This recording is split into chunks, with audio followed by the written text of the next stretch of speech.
Good evening and good morning to all of you who have joined us today from various parts of the world. This is the first WRI India Stories to Watch. I welcome all of you, the discussants, presenters, supporters, friends from media who have joined us today. You have taken time out to be here and we are delighted to have you with us. Stories to Watch India edition is inspired by Stories to Watch, which is an annual event developed by World Resources Institute that is now in its 18th year.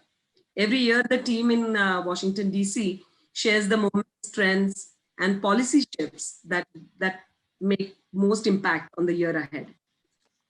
We believe that there are stories beyond headlines, and one needs to watch out for those stories. These unfolding stories and trends are important as they take world closer towards a more sustainable and equitable future. And with introduction, I extend a very warm welcome on behalf of WRI India to all of you once again. Some basic housekeeping announcements. We are on the Zoom webinar format. You can share your questions in Q&A box. My colleague Kamni will collate all the questions. If you want a particular speaker to answer your question, please feel free to mention when you write your question in the Q&A box. We are using hashtag stories to watch, one word. We would love to hear your comments, so do tweet using the same hashtag. For a better viewing experience, we request you speaker view setting on your Zoom screen. And lastly, I would also like to remind everyone that today's program is being recorded and will be uploaded later on various platforms. We will start with the opening remarks by Mr. Jamshed Godrej. Mr. Godrej is the chairman of the board of Godrej & Boys Manufacturing Company Limited. He's the chairman on WRI India's board of directors and is also the director on the global board of World Resources Institute India.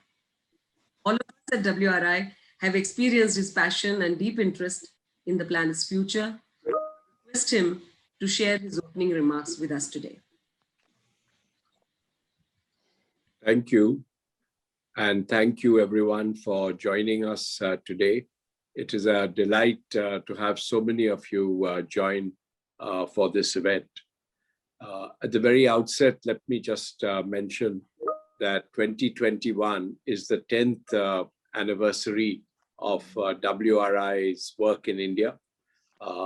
It's very proud for WRI India to have been participating in development in India for these 10 years. And this is, of course, our first Stories to Watch India edition. And I think that it also, in some ways, signals that, we wish to bring our stories from WRI India to a global stage. And this is the beginning of a series of events. I think we have also added to our logo the number 10 to indicate that this is our 10th year. As we all know, 2020 has been a very difficult year. I think it's been a difficult year for everyone on the planet. And not only did the COVID upset plans for everyone, but it has led to enormous suffering and stress. And I do hope that all of you have been keeping safe. I think it also highlights the fact that we cannot ignore nature when we have to think of global issues and global pandemics. Nature has a way of leveling things, as we have known over the years, right from Darwin's original theories.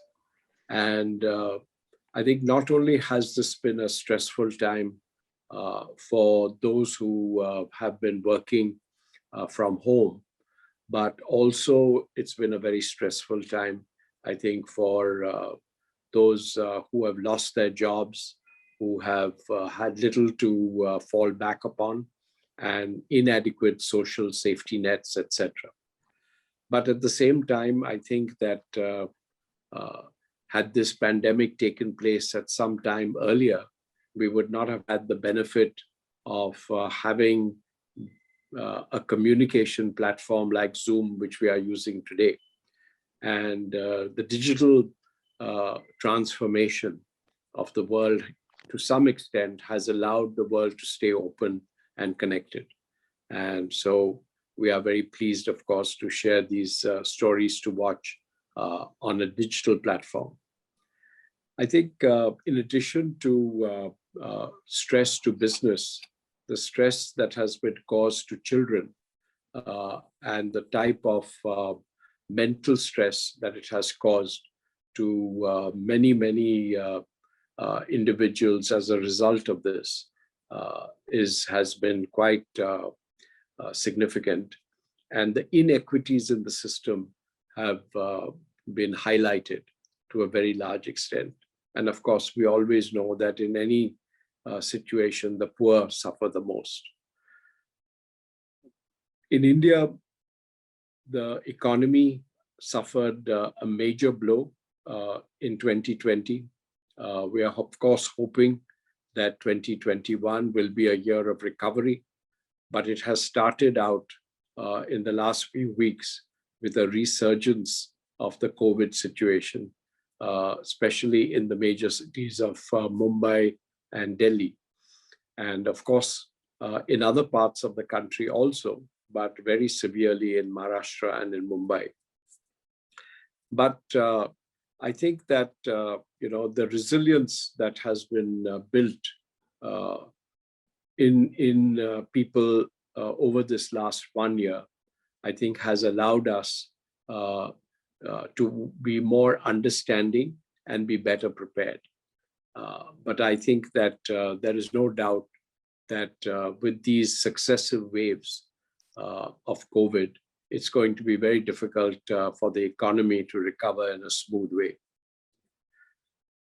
Also, as the vaccines roll out, I know that India has not only been providing vaccines to many developing countries around the world, but also has accelerated the vaccine program in India. And we hope that a large number of our population will get vaccinated in the coming weeks in a way that will allow greater freedom.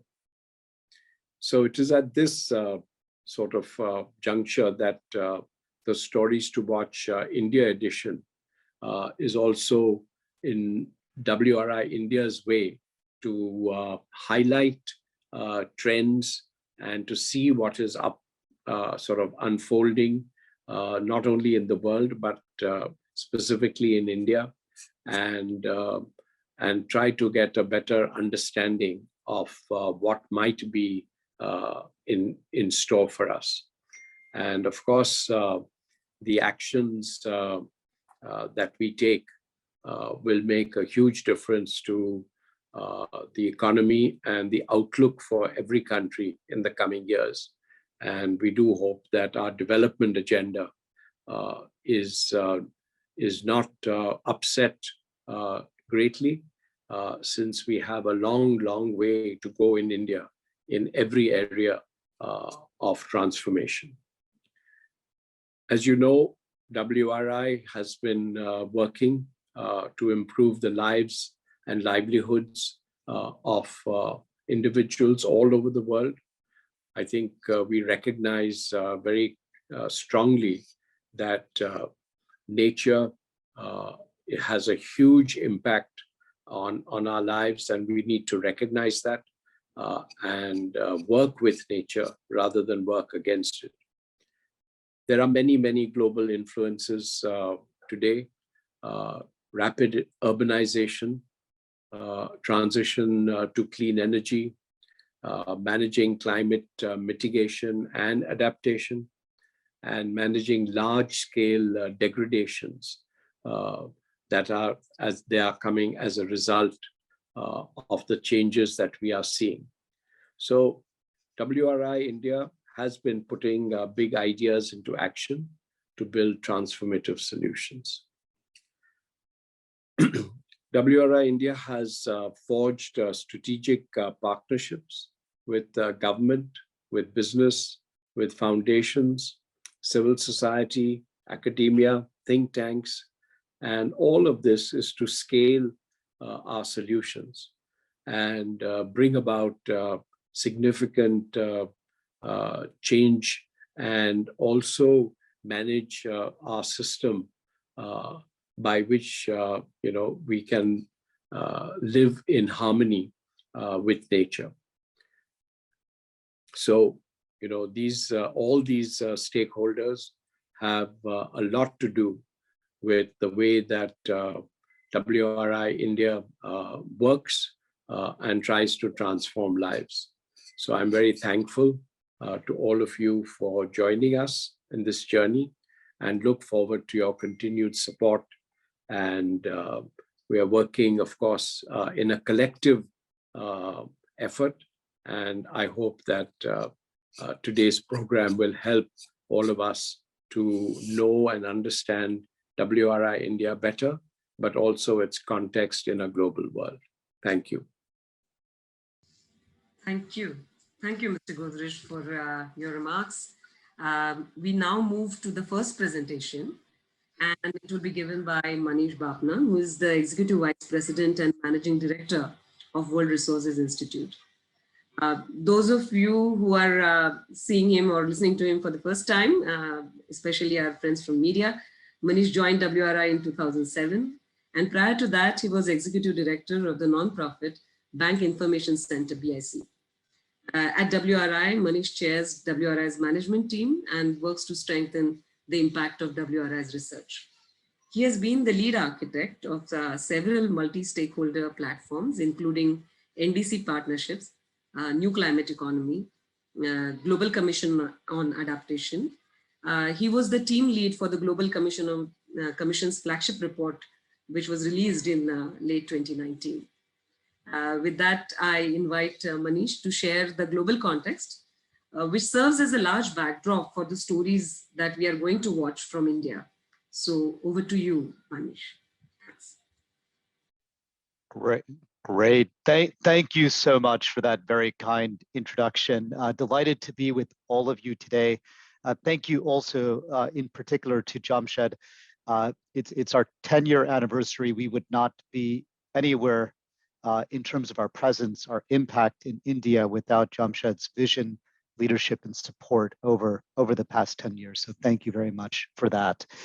I wanted to just take a little bit of time to share a few words on how we see kind of the broader world. What are some of the important issues related to the recovery, to the economic recovery, to nature, to climate? What are some of the stories that we might want to watch over the coming year, a bit more on the global stage? And I also want to say today is a particularly auspicious day for this event. Some of you may not know, but it was on April 6th, 1896, when the modern Olympics was reborn.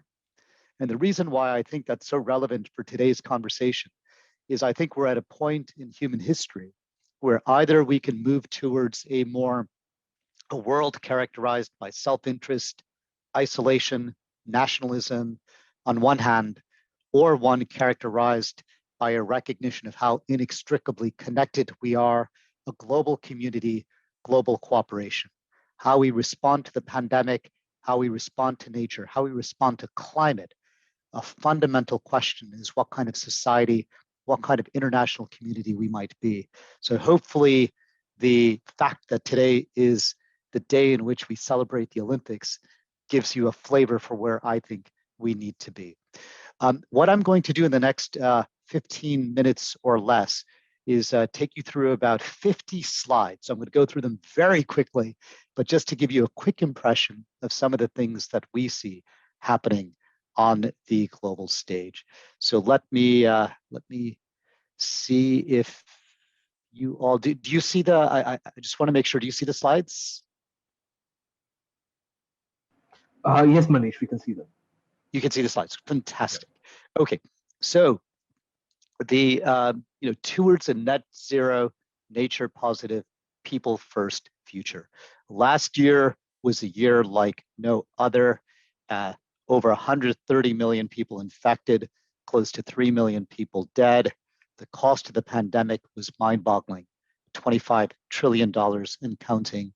150 million people, a very sad statistic, are projected to fall back into extreme poverty by the end of 2021.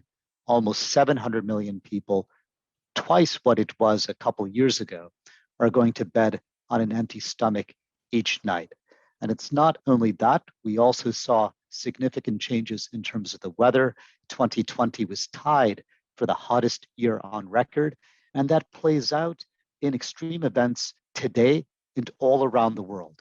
Disastrous droughts, 1/3 of the United States faced drought conditions during summer 2020, and that's true in so many countries around the world.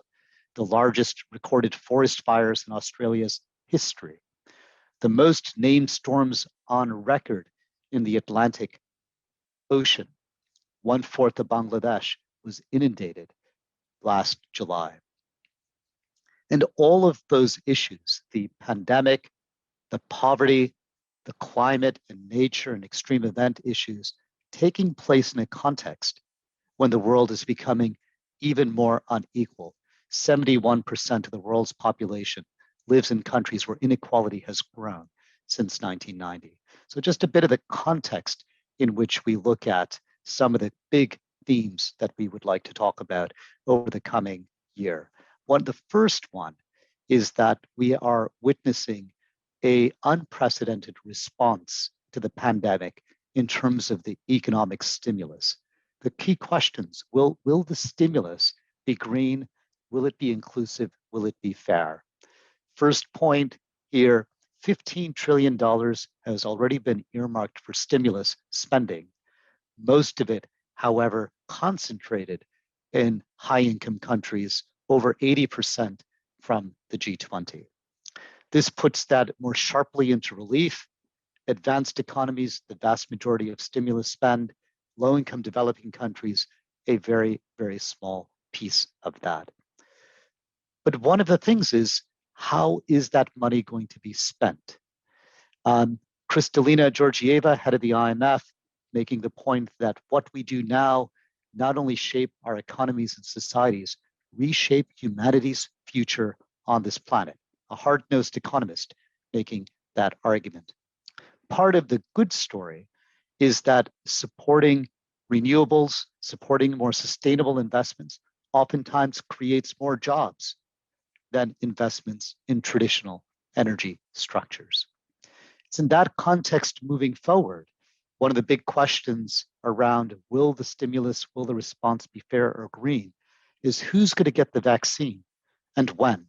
This map shows you an image of when different countries are likely to actually receive widespread vaccination coverage. You see the huge asymmetry in this graph. What kind of recovery will we receive? We're seeing a K-shaped recovery taking place both between countries and within countries. Will we be able to avoid this type of future? And will countries embrace greater green growth? This is a very interesting chart that shows for different countries how green the stimulus spend has been so far. And there's two very interesting points in this chart. The first is that most stimulus spending is actually more brown than green.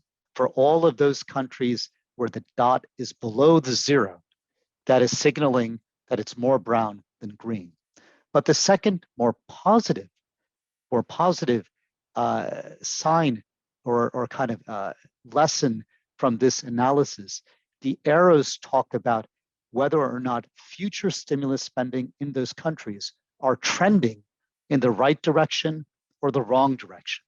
And you'll see that most of future stimulus spending is becoming more green. You look at India kind of in the middle, and you can see that very clearly noted.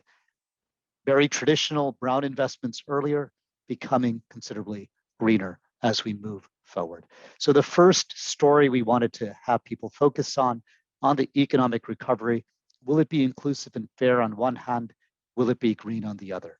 Second quick story about nature. Huge year for nature, 8 different major global summits on nature, from the United Nations Food Systems Summit to the Convention on Biological Diversity in Kunming to the Oceans Conference in Lisbon. We know nature is key to fighting climate change. Nature, forest, land use represent a non-trivial share of global greenhouse gas emissions. Not only do we have to eliminate those emissions, we also recognize that we need nature to actually sequester additional carbon. But we're moving in the wrong direction. 1 million species are at risk. Annual tropical forest loss is actually increasing, not even stabilizing or declining over the past 7 or 8 years. Some of the big stories or things to watch in the coming year is the big convention on the Conference on Biodiversity in Kunming, which will be taking place later in 2021. One of the big questions: will nations commit to protect 30% of all land and sea? The second big issue that's getting a lot of momentum is around soft commodities. Timber, palm oil, soy. These soft commodities are the leading driver of tropical deforestation all around the world. And there's a lot of effort taking place at the government level to put in place standards that ensure legal and sustainable procurement of soft commodities. If we are able to do that, we would be able to help reduce pressure on tropical deforestation, which is critical for biodiversity, critical for climate change, critical for forest livelihoods, but also critical for reducing the risk of zoonotic diseases, pandemics like COVID-19, SARS, AIDS, and so forth. And the third kind of big story to look at is around nature, is a lot of momentum around food waste and loss. How do we accelerate and support countries and companies to tackle this issue? This is a very obvious effort to focus on in terms of being able to tackle something that is good for livelihoods, good for climate, and good for growth. The final quick story I wanted to talk about had to do with climate. Big year, the road to Glasgow. Will 2021 be the inflection point where we move from doing a little to starting to do enough to tackle the climate challenge? We're seeing, and as there's been no shortage of op-eds in the Indian press, a big conversation about net zero targets. 59 countries representing almost 55% of global emissions have put forward net zero targets. Same is true with companies. Over 1,300 companies have committed to science-based targets, to going from doing more to doing what the science requires is needed. The same is true with cities. Over 10,000 cities have joined the Global Covenant of Mayors, and that covenant talks about cities embracing science-based climate target. But it's not adding up. It's not yet enough. If we look at the past few years and we look at what we need to do to achieve a 1.5 degree future, we need to accelerate the acceleration. We need to ramp up renewables 6 times faster than what we've done before. Transition to electric vehicles 22 times faster than what we've done before. Increase tree cover 5 times faster than what we've done before. So how are we going to do that? 4 things need to come into place. We need ambition at the country level in terms of NDCs. We need a good agreement in Glasgow on the international rules for climate. We need adequate finance, and we need to catalyze and stimulate and support the race to zero.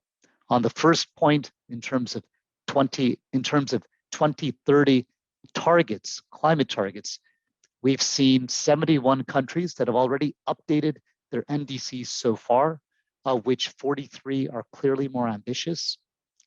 Big questions: what will the United States do? The United States, before April 22nd, is going to announce their new climate target.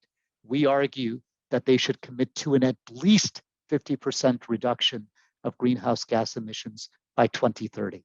A big question, what year will China peak? Many of you may know that China said that they would peak emissions by 2030. Their modeling suggests they could actually peak it a few years early. That matters hugely for what happens in terms of the global climate problem. Big questions around Japan, South Korea, New Zealand, Canada. They've all made 2050 net zero targets, but they have not been ambitious in the short run. What will they do for their 2030 targets? Open questions on India, on South Africa, and Indonesia. What will they announce in the run-up to Glasgow? And there's a whole number of countries that are doing very little or moving backwards. How do we make sure that they actually do what they need to do to help us get to the targets we need to see? I mentioned that the big question in the United States will be this new US NDC, which will come out in the next 2 weeks, 2.5 weeks. What will the number be? But also, will they put more money on the table in terms of climate finance? Will they lean in and provide greater debt relief? In China, the 14th five-year plan was released last month. It was okay. It wasn't very positive. It wasn't very negative, but it was okay in terms of what they said with respect to climate. But the big question is, will they come back with a more ambitious NDC? Will we see a peak, an earlier peak in terms of the year in which they peak emissions? Will we see a cap on coal? Will we see an extension of their target beyond carbon to other greenhouse gas emissions? In Glasgow, number of kind of rules that we need to set right in order to get the international negotiations, the international community working effectively around climate. So we need to see a successful closure of many of these issues to make sure Glasgow works well. Another key part of the conversation is development finance. This is a picture of the World Bank. Will the multilateral development banks, will the IMF help support reaching the $100 billion climate finance target? Will they lean in and provide much more serious debt forgiveness? Will they align their lending and operations in ways that are aligned to the Paris Agreement? And finally, will we begin to see a real race to zero? It's quite remarkable if one thinks about the internal combustion engine. 3 years ago, no one would have thought that countries would be talking about ending the internal combustion engine by 2030 in the UK and Norway, 2035 in France and California. A few weeks ago, General Motors in the United States announced they wouldn't sell any cars with the internal combustion engine after 2035. Quite remarkable, unexpected. Will we begin to see zero carbon shipping, zero carbon buildings, zero carbon steel? And the reason for this is not just because of the climate, it's because it's more efficient, it could lead to greater innovation, it could lead to greater market opportunities, that there's a strong growth story associated with this race to zero. So how do we actually support the types of changes we need to see in key economic systems rather than changes in climate? And if we get that right, how do we move from close to 3 degrees in terms of where we are today towards the 1.5 degrees of the Paris Agreement goal? So an exciting year ahead. Just a few quick observations on the whether the economic recovery will be inclusive, will it be green, will it be fair? Important stories on nature and important stories on climate. And with that, back to you. Really a privilege to be with all of you today. Thank you. Thank you, Manish. I mean, kind of a global context setting, and we will see how India's stories actually unfold on the background of this context. With this, we are going to move to the program for today's evening, which is the Stories to Watch India edition 2021. And this will be presented by our CEO, Dr. O.P. Agarwal. You know, Dr. O.P. has served as a member of Indian Administrative Service and held several positions, including the head of Urban Transport Division of the Government of India. He authored National Urban Transport Policy, a document that outlines the priorities of sustainable urban transport at all levels of the government. Prior to joining WRI India, Dr. O.P. Agarwal was Executive Director at Indian School of Business. He has also chaired the US Transport Research Board's Committee on Transportation in Developing Countries.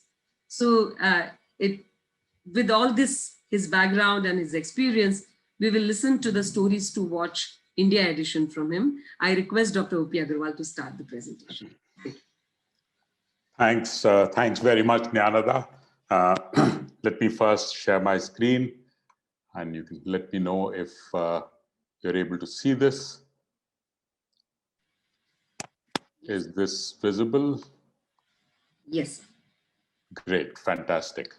So let me start by thanking Manish for that outstanding sort of overview of the global shifts that are happening, the global concerns that he pointed out.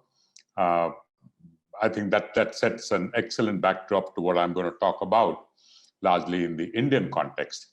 While Manish emphasized a lot about the climate concerns across the world, my presentation may focus a little more on the human dimension of the problems that we've seen coming out of the pandemic. And as Mr. Godrej mentioned, I would request you to notice the 10 next to the logo. It really symbolizes our 10th year as WRI India. But coming to the stories, obviously, the first big story, and the biggest story of the year is obviously going to be around the pandemic. 2020 was an eminently forgettable year for all of us. We barely stopped wishing each other a very happy new year or a very happy new decade. We're just barely 2 or 3 weeks into the new decade, and the WHO declared a pandemic on the 19th of January. By the end of that very first month, the first case was reported in India. While it picked up slowly, it picked up much faster a little later, and by the 25th of March, the government imposed a nationwide lockdown, very rightly prioritizing lives over livelihoods. This lockdown was extended in 4 spells and lasted for about 74 days. That was the period of complete lockdown. What this picture shows you is an extremely crowded street in Mumbai, but thanks to the lockdown, this is what you see there. Obviously, millions lost their jobs as a result of this lockdown, as a result of economic activities virtually coming to a standstill. But more than that, we found that there were millions who had traveled far away from their homes, and in the absence of jobs, they had to trudge back to the comfort of their homes many, many miles away. And with public transport not being available, obviously closed down, this was a hardship that many faced. So losses of jobs, difficulties in getting back to their homes. As if the pandemic was not enough, we had a number of other extreme weather events also during 2020. We had cyclones that caused immense damage. You had severe crop losses because of locusts, and 10 states were exposed to floods because of unseasonal rain. But we had a few good things as well. We did see much cleaner air, we breathed much cleaner air, we saw much cleaner waters, and some were able to see the snow-capped Himalayas from far away. I mean, from cities where you could never see those peaks, they were suddenly visible. It really gave us a lesson, or gave us a message, that our planet is such a beautiful place, and it can remain so if we choose to keep it that way. But these were some of the positives that came up, or what we noticed is jolted us back to telling us how good our planet really is. After about 74 days of a lockdown, slowly started a gradual unlock, as they call it. Started sometime in June, till about November, virtually everything was reopened. And as a result of that, we did see the economy sort of coming back to pre-COVID levels. This is the graph of the goods and services tax, which is a good indicator of the kind of economic activities. And we find that the yellow line shows the collections in 2021, and the blue line on the same month of the corresponding month of the previous year. And what you notice from here is that from September 2020 onwards, the collections this year have been slightly higher than the previous year. It sort of gives you a certain impression about some degree of recovery. Some of this may have been because of backlog in purchases, but at least the trend seems to be on the positive side, indicating a bit about the recovery to pre-COVID levels. Another indicator which was stark was the Sensex.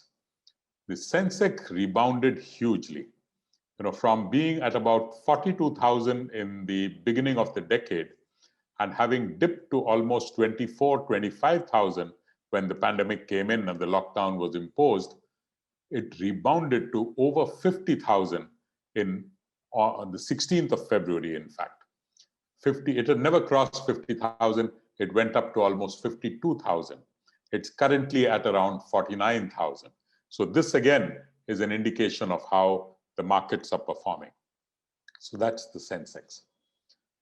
In the meanwhile, India has been agile in producing the vaccine. It's in fact launched a massive vaccination program, a very ambitious vaccination program to cover about 1.3 billion people across the country. The logistics of this are going to be huge, but as we speak, over 65 million people have already been vaccinated. In fact, I have already got my first dose, and a little later this month, I should be getting my second dose. But a massive vaccination program has already been rolled out. And it's not just vaccinations in India, but about 60 million doses have been sent out to about 70 different countries around the world. It's really an excellent example of a humanitarian initiative under what we call the Vaccine Maitri program of the government. A big story to watch will be the logistics of this vaccination program. How effectively will it get to the poorest 30% of the people? How effectively will it get to the remotest parts of the country? India has had good experience in managing logistics of this nature, particularly the Indian elections are a massive exercise in good logistics management. But with the vaccination and looking at the kind of refrigeration that is needed to keep the vaccine potent is something that we have to watch out for. So the logistics of this vaccination program is something that we have to look out for. Unfortunately, as Mr. Godrej also mentioned, we are seeing a second wave coming up. It is a surge. During the pandemic, the number of new cases every day, which was a metric that was being monitored on a regular basis, had never crossed 100,000 in a day. It had peaked at about 97,000 sometime in September 2020. But 2 days ago, as a second wave, we crossed over 100,000 people. 103,000 people was the number on the 4th of April. Now that's a little worrying because what we don't know is whether the pandemic is actually going away, the virus is actually going away. There was a lot of hope, economic activity is reviving, the vaccine being available. People were thinking that we are moving towards a safer world, but this resurgence has left a lot of people worried. Now, what the pandemic really told us is the risk of colliding with nature. Both Mr. Godrej and Manish spoke about zoonotic diseases and how these come up when you have strong conflicts between human beings and animals, between human beings and nature. And this kind of a sort of conflict which caused the pandemic is really telling us that dealing with nature, aligning our activities with nature, not conflicting with nature are the key things that we need to be looking at. And this is what my next story is about. So this is working with nature. We've had many good examples of working with nature in India. One example is of the conservation of mangroves in Vikhroli in Mumbai, which is run by the Pirocha Godrej Foundation. This is one excellent example of how nature can be conserved. There are a number of other examples, an example of urban forestry in some cities in India. This is about landscape restoration in some other parts of India.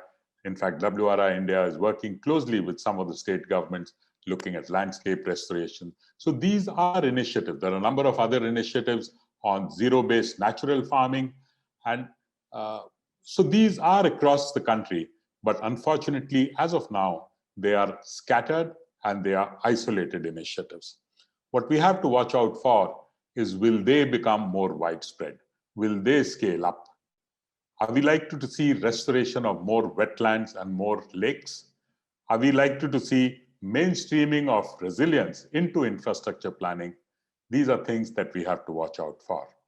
The other thing is, will Indian agriculture shift from water-intensive paddy and sugarcane to more water-prudent millets? All of this can be done, but it needs strong administrative will and commitment. Will this be visible? Will this take place? Another story to watch. This really takes me to the other lesson that we learned out of the pandemic is coming up to jobs. What happens to jobs? This is the quest for a better life. As we said, a large number of people lost their jobs during the pandemic.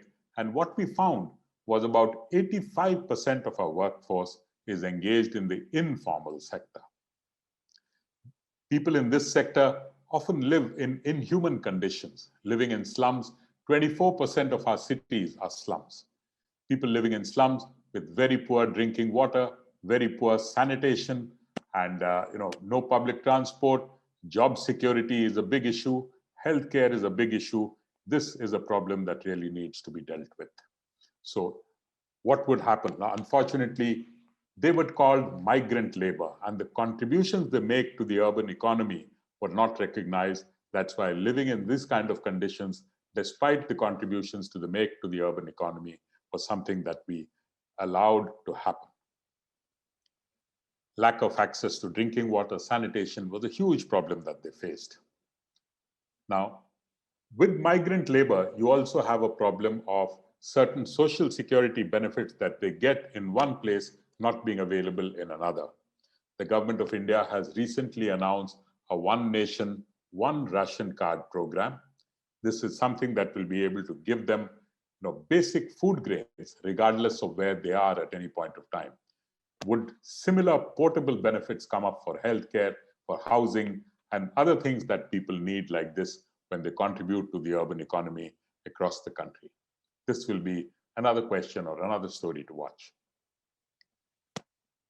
Talking about jobs, it's also important to recognize that India is one of the few countries in the world that has a demographic dividend. We have a much higher share of the working age population, which has to support only a smaller non-working age population. This is the demographic dividend that India enjoys. But if this demographic dividend is to be leveraged, it's extremely important that we have enough jobs for the people in the working age group. And the reason this is important is demographic dividend has a finite lifetime. If we're not able to leverage it during this lifetime, we've missed the bus. The second very important factor is that lack of jobs for a youthful population can lead to social unrest. Can we afford that? That's why jobs for the young working population is absolutely critical. But a question that comes up is, do people have to go to the largest cities or the larger cities alone to get their jobs? Can these jobs come up closer to home? Can jobs be more decentralized? And second, can they be greener? Do they have to be the traditional jobs, or can these jobs be greener? Can there be better quality jobs? As Manish pointed out, greener jobs cost less, and green initiatives create more jobs. So can the jobs that we create going forward be greener? The other question is, can India's solar program enable decentralized job creation to take place? With this, I'm moving forward to my next story around Solar India. India's renewable energy program has been growing. It's been evolving in a very ambitious manner. We started in 2010 by aiming to have 20 gigawatts of solar power installed by 2020. But in 2015, we scaled it up to 175 gigawatts of renewable energy by 2022, and then scaled it up even further in 2019 to look at 450 gigawatts by 2030. So our renewable energy program has been scaling up, has been getting more and more ambitious. In fact, we've rolled out one of the world's largest programs on solarizing agriculture through the Kusum program.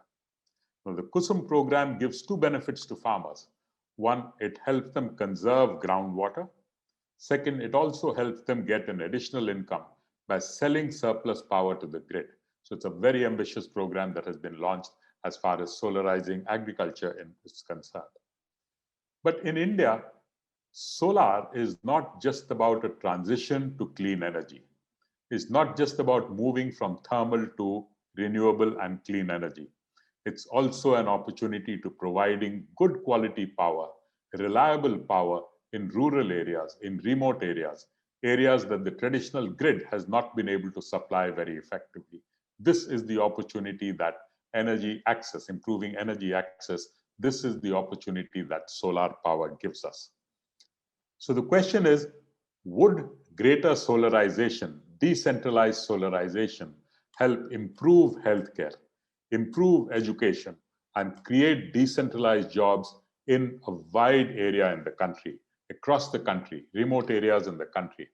In fact, WRI India's work had shown that a number of decentralized locations which are solarized in the states of Rajasthan, Assam, and Jharkhand, the potential of solarization, what it can do for improving healthcare, education, and job creation.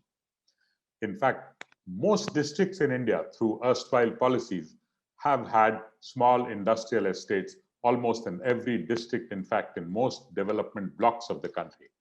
But over the years, lack of reliable power has meant that many of these units that were set up in these industrial estates have become unviable and are no longer functional. Can these be revived, and can they provide jobs for people through solarized electricity? So essentially, what we have to watch is, can solar energy empower rural India? Can it empower remote parts of the country? This is a story that can be watched. We also find that India's energy demand is set to increase by 165%. It's a huge increase in our energy demand by 2040. And a large part of this increase will be triggered by India's urbanization and India's urban growth, which takes me to our next story on growing cities. India's urban population is growing up. It's rapidly going up. And what the data shows is that in the next 30 years, our urban population will virtually double. What this means is we will add as many people to urban India the next one generation as we added from the beginning of civilization. Just think of it. It's a huge demographic change in the making, a massive change that is taking place. It's not just the urban population growth, but we are also looking at some of the world's biggest cities, most populous cities being in India. Delhi is projected to go past Tokyo in the next 7 to 8 years to become the world's most populous urban agglomeration. Mumbai will join the ranks of the most populous cities around the world.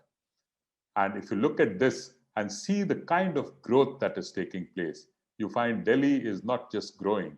I keep saying it's leaping. If you look at Tokyo, it is sort of leveled off. New York and Mexico, Sao Paulo are growing, but at much slower levels. Cities in India are growing rapidly. So this is the kind of population growth. We are hoping to see cities of almost 40 million and 50 million over the next couple of decades in the country. Now, the point is, this kind of a growth, bulk of this is happening outside municipal limits.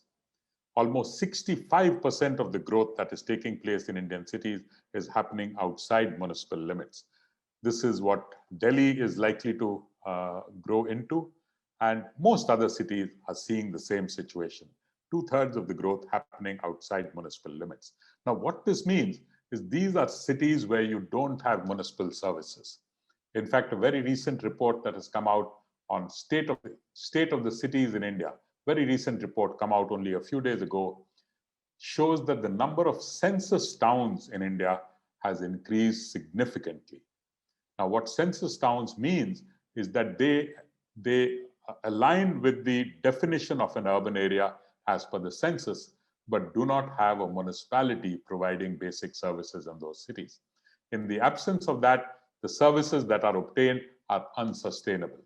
Electricity comes through diesel generating sets. Water comes through groundwater being drawn. You have transport systems that are not available, so you have informal transport serving the purpose. So these are the kinds of unsustainable public delivery that takes place in these outgrowth areas of the country. And this is something that we have to be controlling in some form or taking care of in some form. Now, the worry is that even at the current population levels, we see slums, we see the kind of congestion that we are all aware of, we see depleting water, and we see mountains of solid waste. What will happen when the urban population doubles? That is a big question that we have to look out for. Can we think of urbanization happening in a decentralized way? Can it be around cluster instead of one large city? Can it be around clusters which have several large cities bound together by an economic vision? And individual cities do their planning to meet that larger economic vision for the whole region. There are examples around the world. Paris is about 6 million people, yet it has 1,200 odd cities. China is looking at 19 urban clusters to handle their urbanization. Can India also think in terms of clusters around which a bunch of cities come together? And this will probably be a way in which decentralized job creation can also take place. A beginning has been made with the National Capital Region. A rapid rail transit system is coming up in this National Capital Region, and hopefully this will provide the needed connectivity for decentralized urbanization, but around a common economic vision. In fact, WRI India is working on developing a kind of an economic vision for the National Capital Region, and we are hoping that if this proves successful, the country will look at similar economic visions being created for other clusters across the country. It would be a bit of a pioneering work if we are able to come up with this, but that's something that we have to look out for. So this is the decentralization we are hoping will take place. We have to watch how this will happen. In fact, will this have cleaner mobility choices? Will mobility systems start getting cleaner? What the pandemic showed us was that non-motorized transport like walking and cycling are things that are now possible without the kind of congestion that we see. There are initiatives on electric mobility, there are initiatives on clean transport systems, there are initiatives on improving public transport so that there is a shift away from personal motor vehicles towards public transport. How will these scale up is something that we have to watch out for.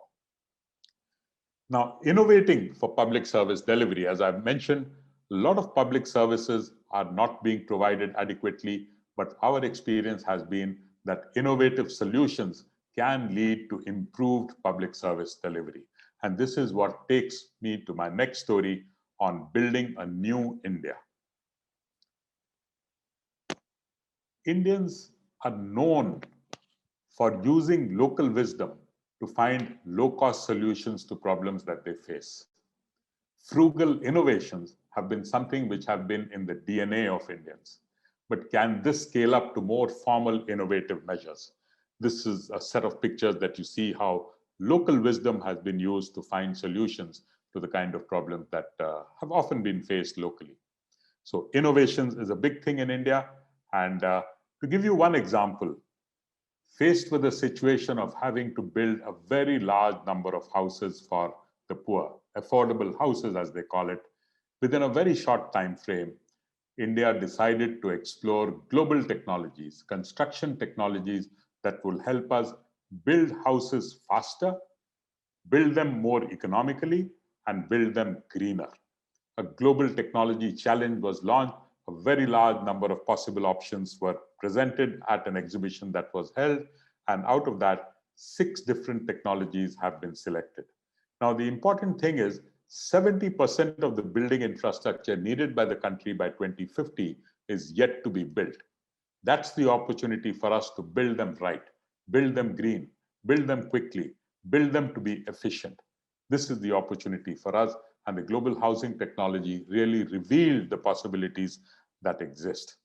In fact, 6 lighthouse projects have been taken up in 6 different parts of the country: Agartala, Chennai, Indore, Lucknow, Rajkot, and Ranchi. And these will really be lighthouses to look at how building construction happens in the years going forward. I'm very happy to say that WRI India was a proud partner in this whole challenge process and is continuing to work with a number of these innovators in helping them find better markets. Another program that has been taken up is, as you all know, a large number of metro rail systems are coming up in the country. And one challenge with all of them have been that the captive area for these metro systems has been somewhat limited in the absence of good last mile connectivity. Traditional methods have looked at feeder buses, but WRI India decided to explore certain innovations, and again, through a challenge process, had a number of innovative solutions that are now providing last mile connectivity in 4 or 5 cities across the country. We started in Bangalore, went to Hyderabad, went to Mumbai, went to Kochi, but a number of cities are now adopting these.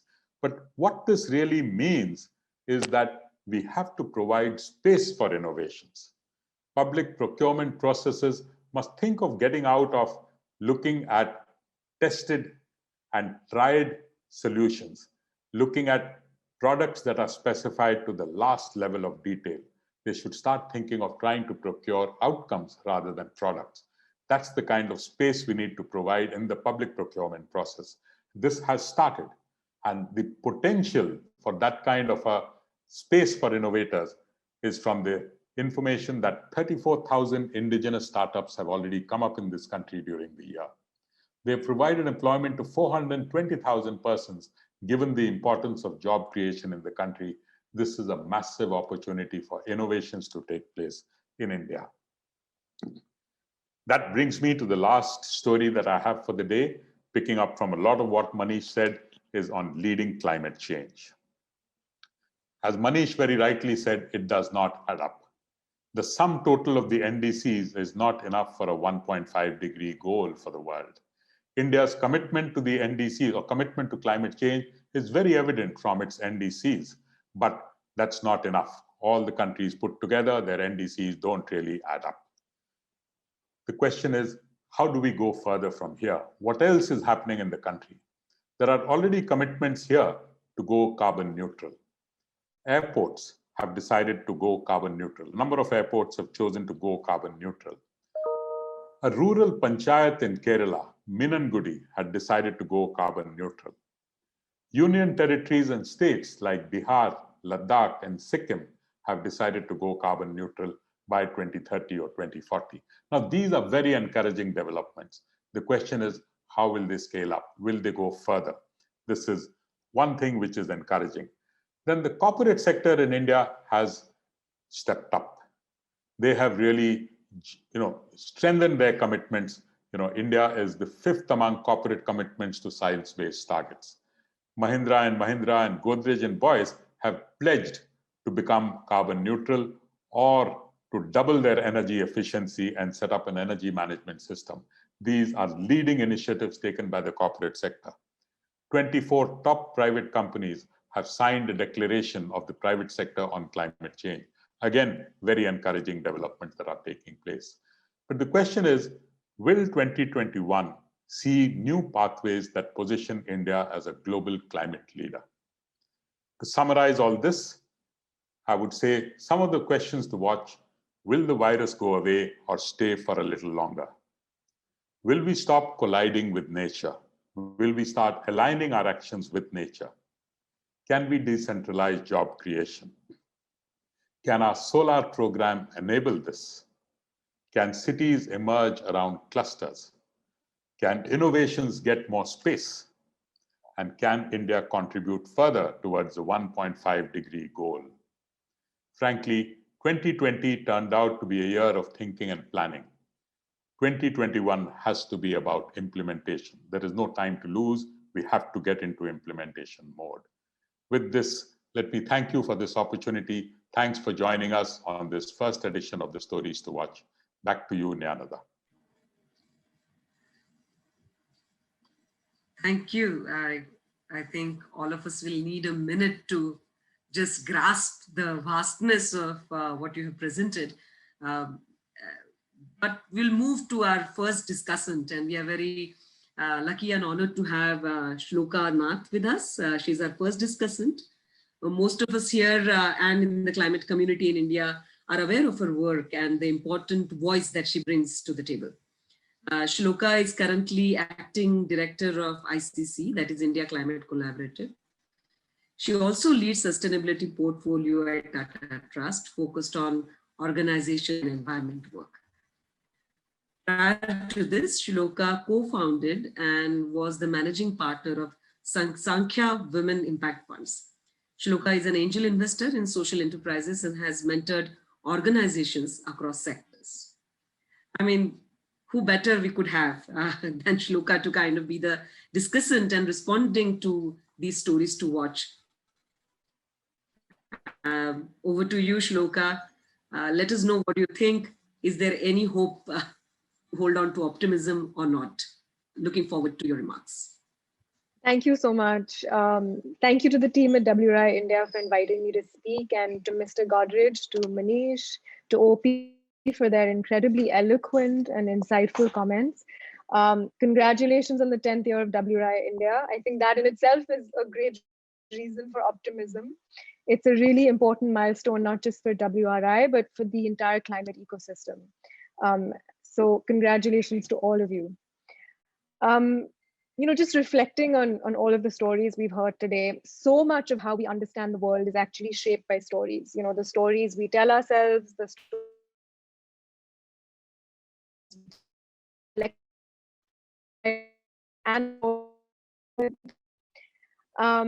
and as people who are deeply embedded in India's climate sector, the stories we tell really matter. They are the strongest tool in our toolbox to make change, to reassemble our future, and to also reimagine India's growth. And for so long, we've been very reclusive. We've talked about climate in climate terms as extreme events like floods and droughts. We've referred to all the things that rage outside the bounds of society's closed doors. But as the urgency grows, we're realizing that this really hasn't been working, even though it makes sense that we as climate advocates, that we wear the badge of the greatest existential threat. We haven't brought enough people to believe that we deserve their attention and resources. And I think today, OP, you really demonstrated a new form of storytelling, the one that looks at the way climate intersects with rural economies or with public transport or innovation. And I think these delicate lines that weave between what COVID-19 has, wreaked on our conception of migration and what climate change has in store for it. The emergence in our shared consciousness of what it means to experience a global threat, one that really touches all corners of humanity, albeit in very different ways. And I really felt like today was a spotlight on how our vulnerable populations suffer the most. And arguably, the most important aspect, I think, is that the power of collaboration and commitment to a shared goal is so necessary to realize what we considered impossible at the outset. You spoke of this right at the start, OP. Humanity has broken records with the speed at which the COVID-19 vaccine was developed. And India, as OP mentioned, has been at the forefront of this, not only embarking on the largest vaccination drive in history, but really also sharing resources with millions in need outside of our borders. And likewise, with climate, we are a driving force in global ambition. We are the only G20 nation to actually keep to its Paris targets. One of the few nations that is compatible with a 2-degree rise in temperature. So despite our status as a developing country, we have been very ambitious with our climate goals. And that's a dramatic turnaround from our position in global negotiations just a few decades ago.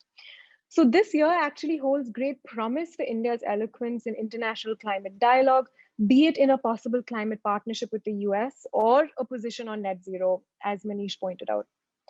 I think one more thing that really stood out to me in OP's presentation was the issue of migration. Unveiled and exposed by that searing crisis during last year's lockdown. And while we've covered important ground today in terms of expanding social security and creating opportunity in smaller cities and towns, there is one big missing piece. With a majority of men migrating away from home to find work in urban centers, there is the issue of what happens to the women left behind. And this spike in migration has led to a feminization of Indian agriculture, with women taking over the duties of the farm.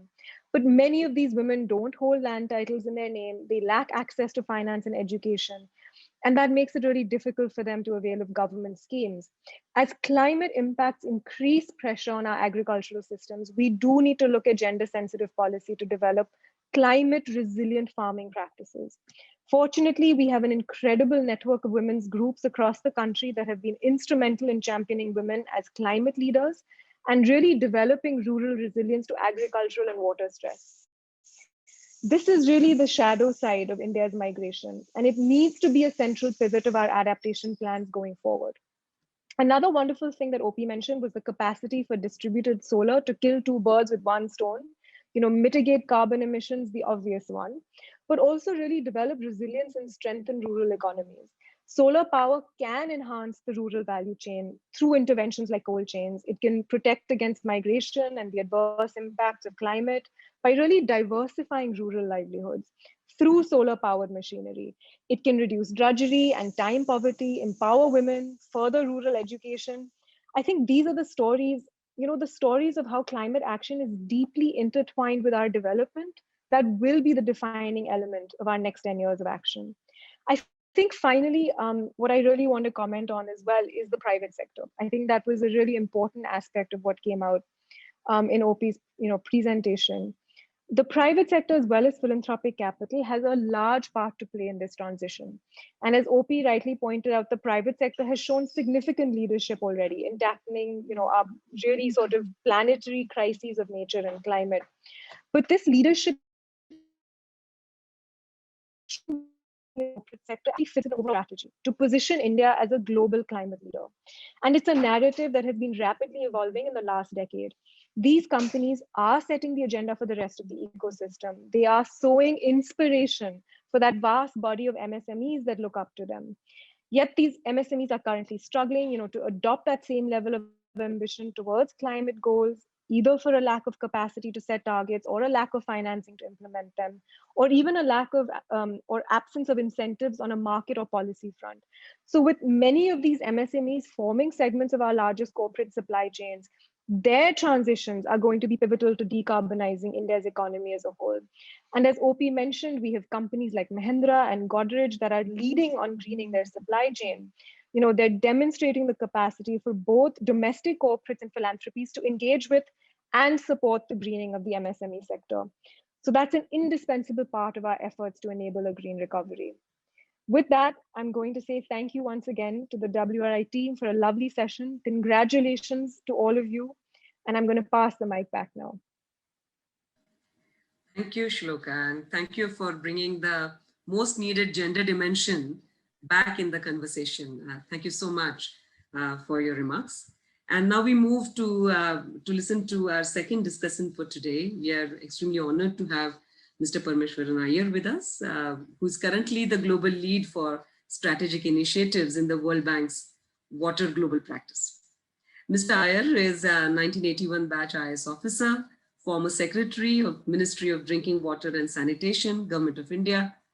We know him for his stellar contribution when he spearheaded the Swachh Bharat Mission and National Rural Drinking Water Program. Mr. Iyer is an author. His first book was Swachh Bharat Revolution, 4 Pillars of India's Behavioral Transformation. And recently, he has published Method in Madness, Insights from My Career as an Insider, Outsider, Insider. It's a brilliant ethnographic take on his own career.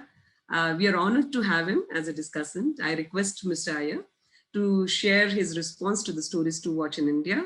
And we would like to know what is his take. Over to you, sir. Thank you very much. And good evening, good afternoon, good morning to all of you. OP is a very old friend, and he's a bit of an insider himself. And so I'm going to talk a little bit about and respond to these fascinating stories which OP shared with us, wearing the hat of an insider in government to give you a little bit of the take. You've just heard very insightful comments on looking at it from a sort of citizen's perspective. And I think they were very, very telling. My take on, first of all, again, let me also congratulate WRI India on its 10th anniversary. And it was also, I think, really important to get that global take from Manish at the beginning before we got the stories from OP. OP, you started out with the pandemic, and that is the story of the day, and it continues to be. So, when the lockdown started on the 25th of March, just to give you a personal experience on what happened. So we were obviously everyone was locked down, but within a couple of days, the government set up 11 empowered groups to deal with the various challenges which came up in the context of that lockdown. Because while the health secretary and the cabinet secretary, they were all focused on and the home ministry on enforcing the lockdown to make sure people didn't come out, some of us were given the task of dealing with the challenges, the socio-economic challenges of the lockdown. One of them was, of course, everyone being locked in. Civil supplies were scarce. And I don't know if you know, OP is a transportation expert, but about 2 million trucks move every single day in India, carrying supplies. And everything got shut down. So our tasks range from, dealing with getting passes for truck drivers and cleaners, to getting food to retails, to feeding, labor who had been laid off, etc. So I was chairing the empowered group on supply chain and logistics. And that was some experience. We had to go into office. So we were operating out of the CGO complex, which is close, kind of centered in that part of Delhi. And the logistics, which you mentioned, became critical, and logistics management. And we learned a lot from the private sector. In the beginning, of course, it was all about how factories were shut down, the entire manufacturing value chain was disrupted. So it took a long time to get that back, but it was up relatively soon, up and running. And I think those lessons are critically important today in the rollout of the vaccines. And in the World Bank, I'm also a member of the vaccine task force, which is looking at the preparedness of 100 countries in the world in rolling out the vaccine. And of course, huge lessons from India. So we got Dr. Vinod Paul to come and talk to the task force. And as OP mentioned, the election experience in India of rolling out these large programs and doing that last mile delivery are lessons which India is now sharing with the world, apart from exporting vaccines to the world. So, and let me also add that we're also looking from a World Bank perspective at the greening of the cold chain. So, there's an organization, I'm sure Manish knows it particularly well, called SMAP, which is an energy technical assistance program in the bank. And now it's an opportunity as well, the pandemic, of making sure that to the extent possible, whether it's solar or other renewable energy, how can we green the powering or the energizing of the cold chain is another important factor in the capacity building of countries around the world, which the bank and its partners are working on. So I thought that's a very important point to note, and how this can be scaled up as well. So, and becoming resilient for future pandemics. So I think that's one take I got. I think that's important in today's context. The other one was this fascinating story from Mumbai of the water conservation and mangrove forest restoration. I think that's again critical. And water, I'm in the water practice of the World Bank. We recently had our annual water event, which was online this year. So we called it WOW, Water Online Week. And the theme was water climate action. So what is the action taking place and how can you scale it up? But water is a crisis, right? Whether it's the World Economic Forum, typically over the last 10 years, water has been one of the 5 biggest risks across the board to humanity. So water conservation, which is taking place across the board, on the ground, the question is how do you scale it up? What are the big challenges? And whether you introduce solar, which will reduce the burden on groundwater, a huge challenge in India and across the world, but particularly in India, which extracts more groundwater than America and China combined. And there are big policy implications because energy in many states is free. So there's no incentive for farmers to actually not to mine water. So groundwater levels have severely depleted. And so water conservation is going to become a major program going forward. Fortunately, the government of India is planning for it. And in a sense, the integration of two ministries, the Ministry of Drinking Water and Sanitation, my old ministry, with the Ministry of Water Conservation together, is showing that institutionally an attempt is being made to bring together the fragmented water governance institutions in India. Many of you would know that there are 8 or 9 ministries in the government of India which address different aspects of water.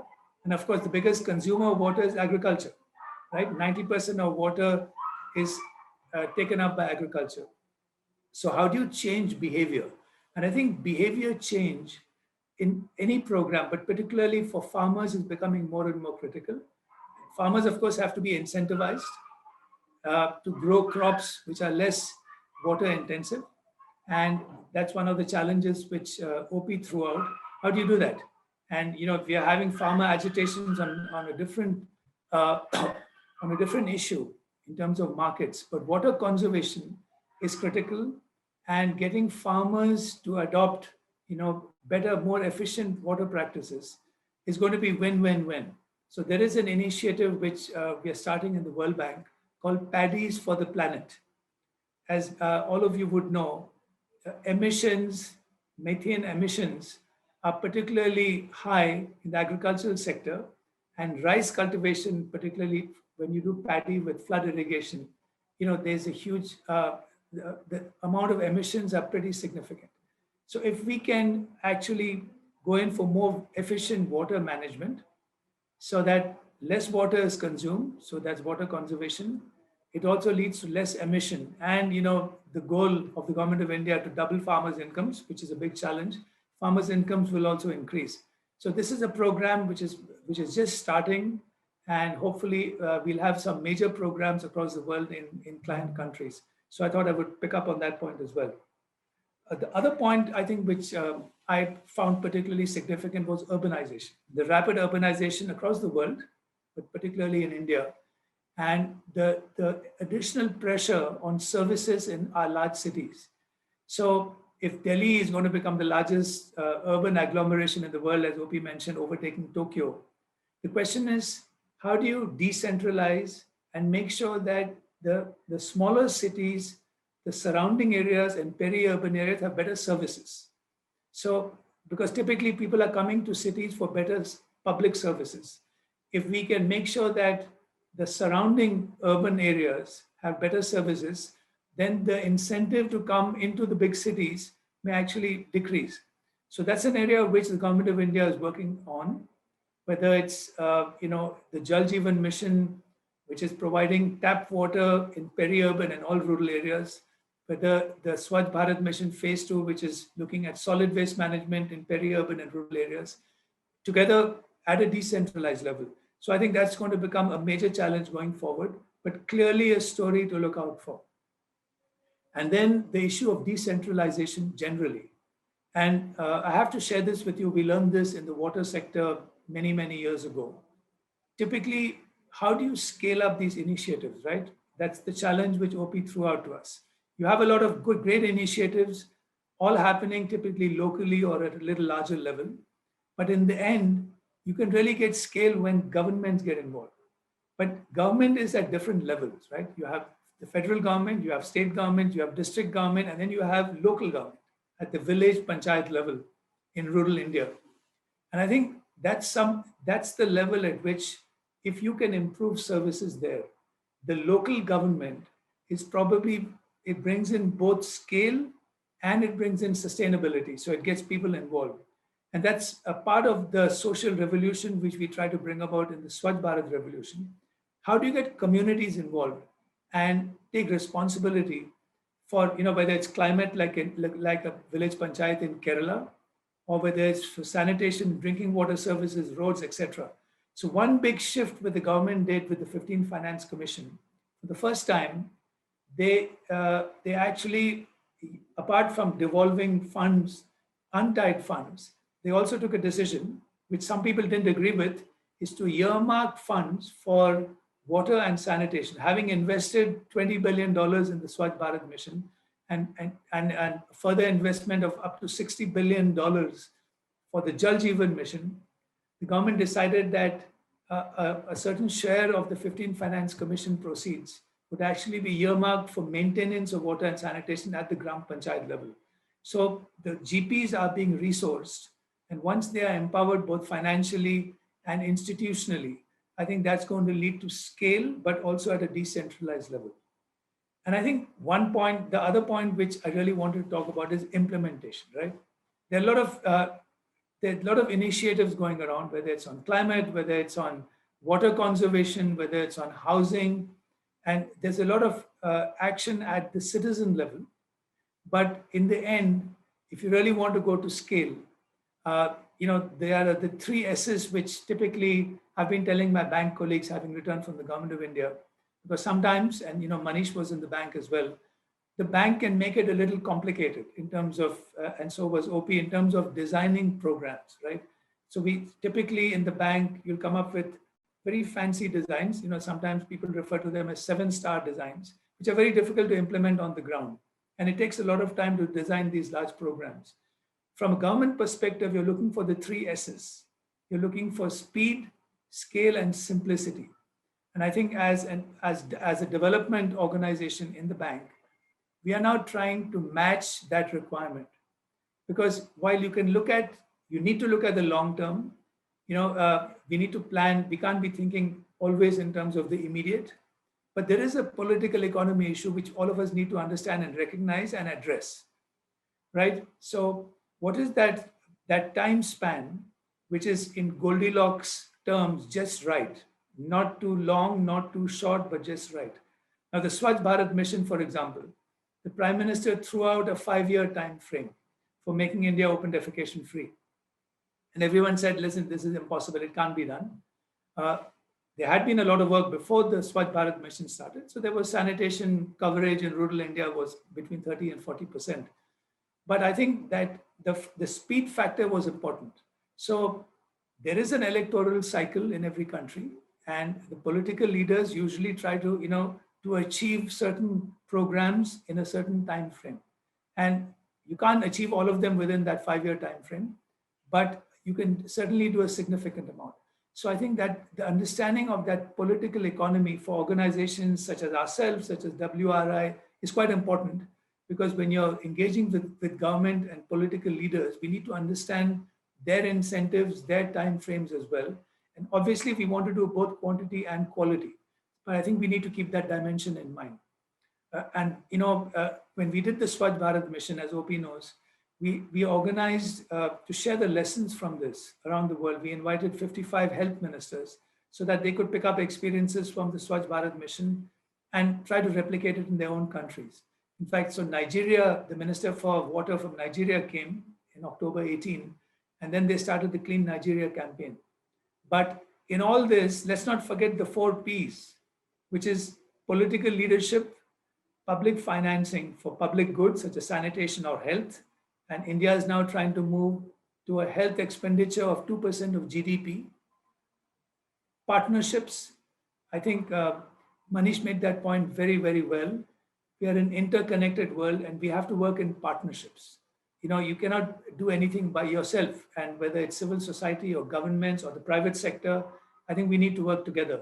And the 4th P, perhaps the most important, is people's participation. So all these programs and all these stories which OP very eloquently told us about, they involve people taking matters in their own hands.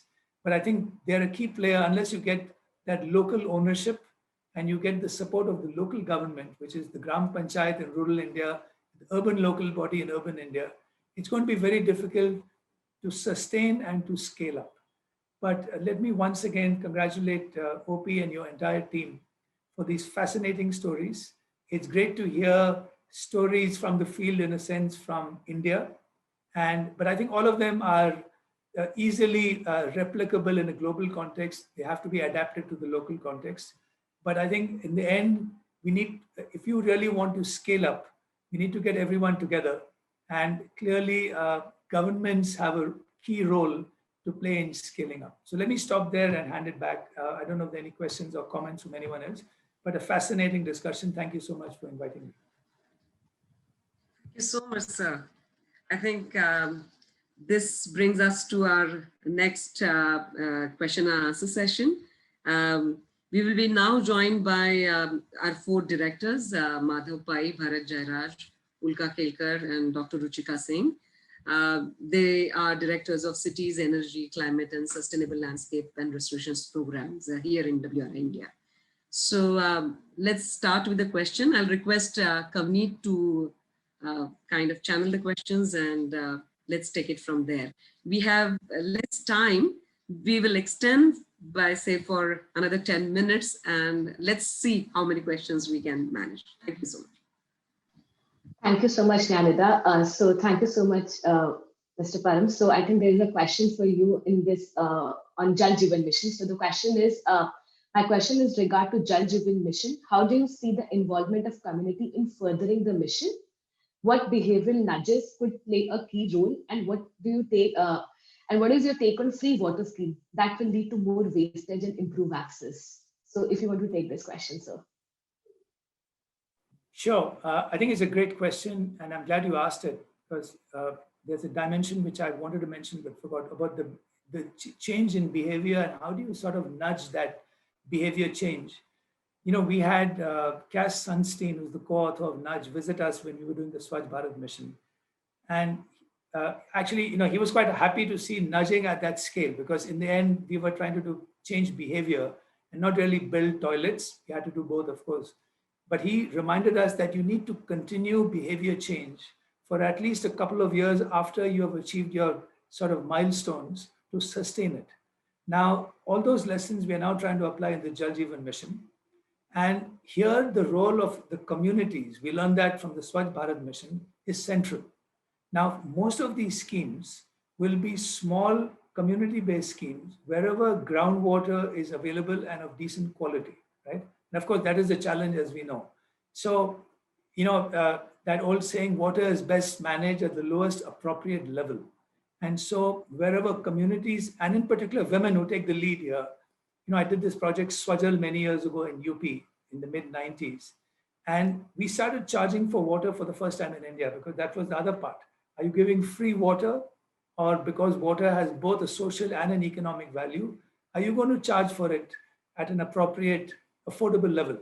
And I don't know if anyone has read my book, but actually I've written about it, how the Chief Minister of UP, Ms. Mayawati, overruled her cabinet ministers to say, no, we will charge 10%. This program is going to actually help the women who fetch water, spend 4 or 5 hours a day fetching water. And they can easily afford that 10% of the capital costs and do the operation and maintenance. And because they waste a lot of money, the men in particular are gambling and, you know, spending money on liquor. So it took her to kind of approve that program and we actually charged. So I think that water, even in the Jal Jeevan mission, the tariff will be set by the Panchayat, by the Pani Samiti. So they will decide what they want to charge. There are some guidelines in the manual. So I think it's going to be important to price water. That's what Israel did, right? What did Israel do to become so successful and to kind of make the deserts bloom? They did two things. They priced water, and water is actually owned by the state. So you can't dig a hole in your garden. You can't sink a well unless you get permission. So the land might be yours, but the water is owned by the government, you know, whether it's the municipal authorities or the federal government. So I think it's going to be really important. It's one of the key principles of the Jal Jeevan mission to decentralize to the extent possible.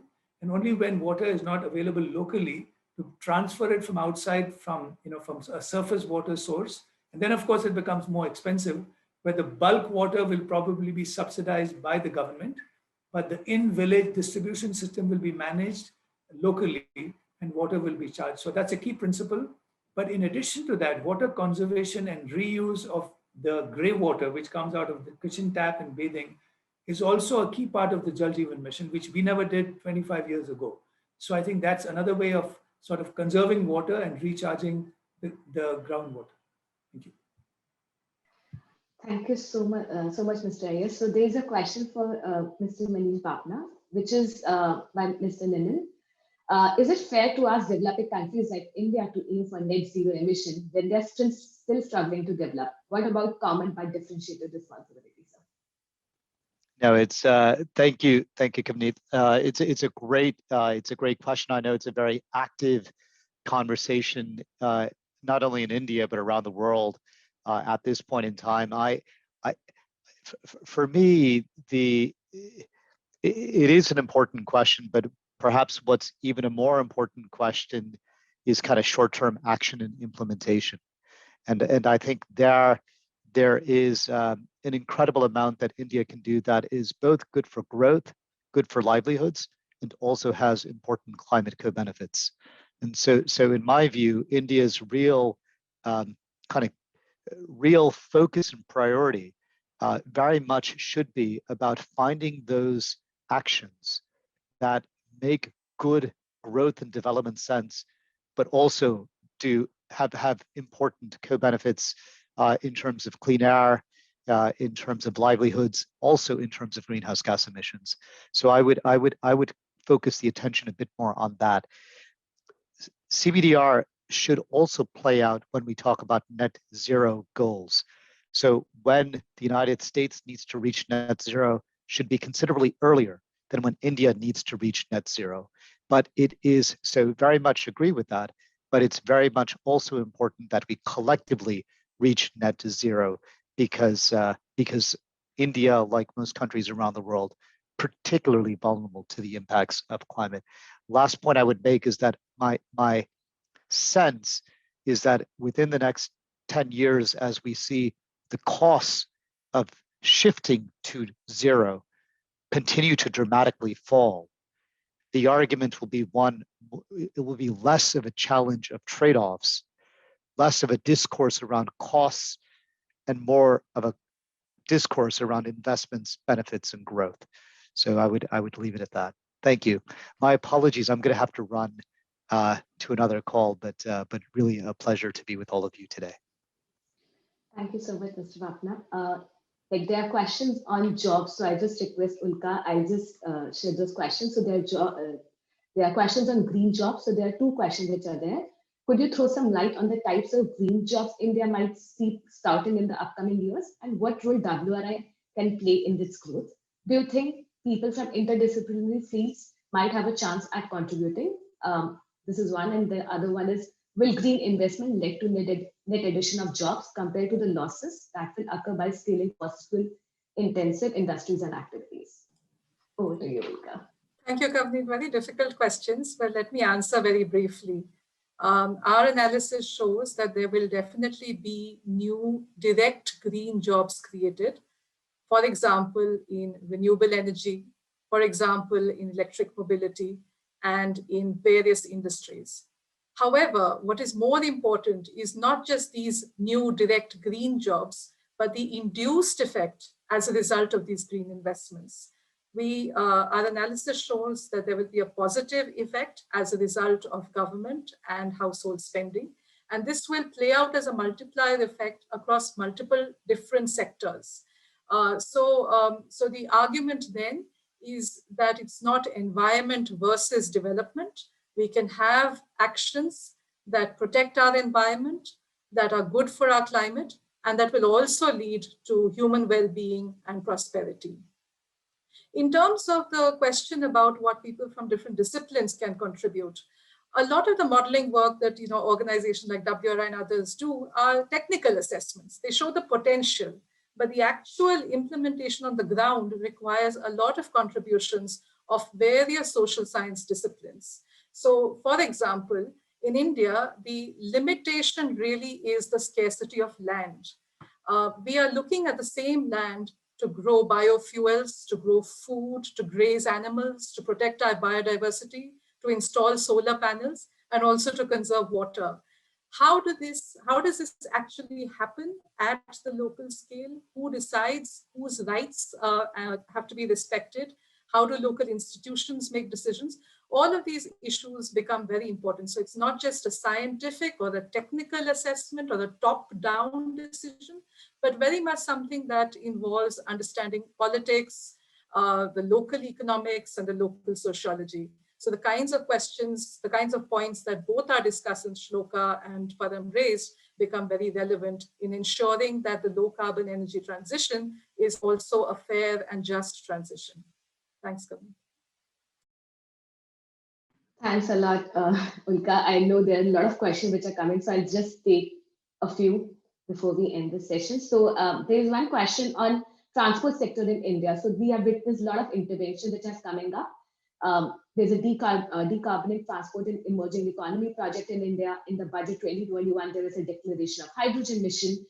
How these pieces would play in the next upcoming decade, taking a whole system approach to decarbonize transport sector?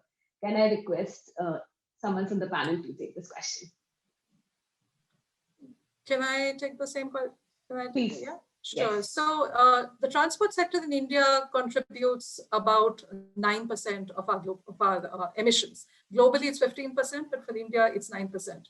But this is a very fast growing sector, and we are at a stage when we are building our transport infrastructure. So it's a very opportune moment. The difference with India is that the bulk of transportation comes from things like two-wheelers, not from cars as it would for developed countries. In terms of passenger kilometers, it's buses.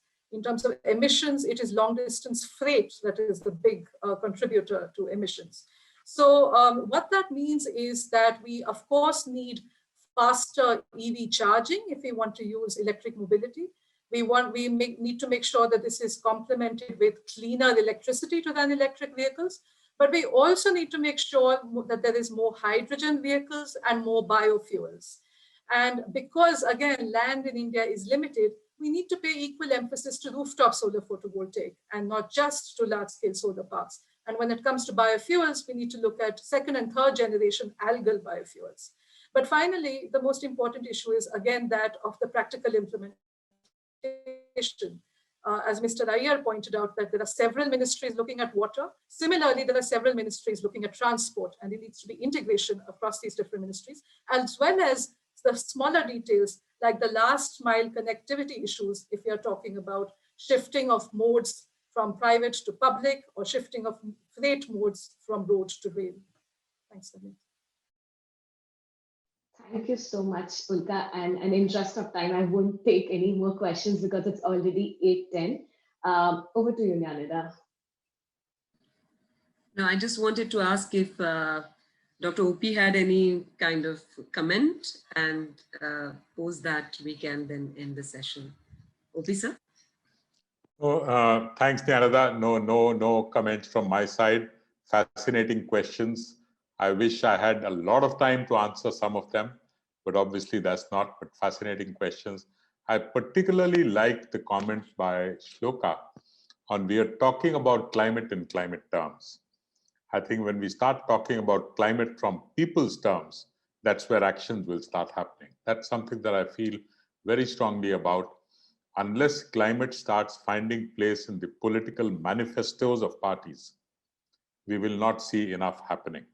And it can get into manifestos only when we are able to project the value it brings to people. That's why the people's focus of the presentation that I made. That's all from my side. And from my side, a last thank you to everyone for having joined us today. Back to you, Nyanida. Yeah, and over to you, Kavni, for the vote of thanks. All this recording and the deck and the questions will be mailed to everyone who registered for this. Over to you, Kavni. Thank you.